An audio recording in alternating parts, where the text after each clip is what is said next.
Lorsque vous évoluez et que vous progressez dans la vie, sur la voie que vous êtes,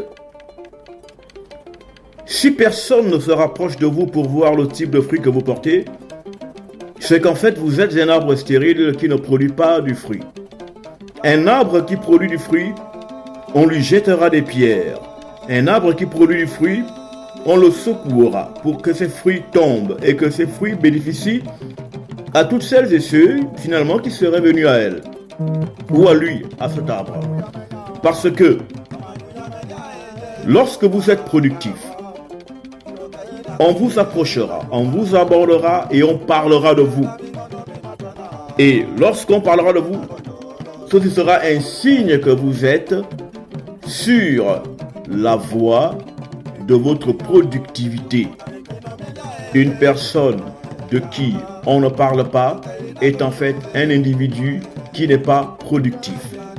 C'est quand vous devenez productif que les gens s'attardent sur vous et parlent de vous.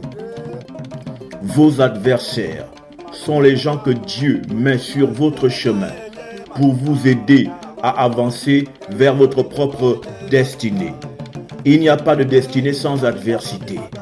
L'adversité, en fait, représente les points de signalisation qui vous indiquent dans le progrès que vous faites là dans la vie, que vous êtes en train de vivre, à quel niveau vous êtes déjà rendu.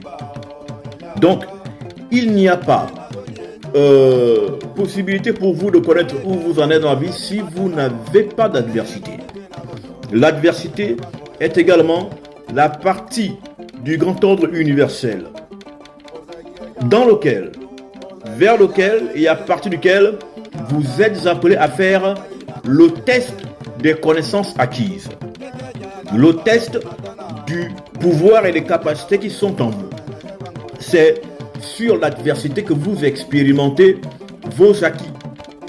Lorsque par exemple vous êtes en apprentissage, en connexions ancestrales, et que on vous a donné un certain nombre de connaissances, vous ne serez en capacité de les mettre en exercice, en exécution, que lorsque vous aurez une adversité, car c'est sur l'adversaire qu'on applique certains types de lois, certains types de connaissances.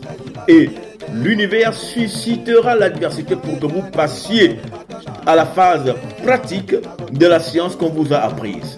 Vous avez besoin d'adversaires. Vous avez besoin des gens qui vous insultent, qui vous parlent mal. Parce que si vous veniez à faire l'unanimité, ceci voudrait dire qu'en fait, vous ne vous tenez dans aucune forme de vérité. Une personne vraie aura des gens avec elle et des gens qui seront contre elle.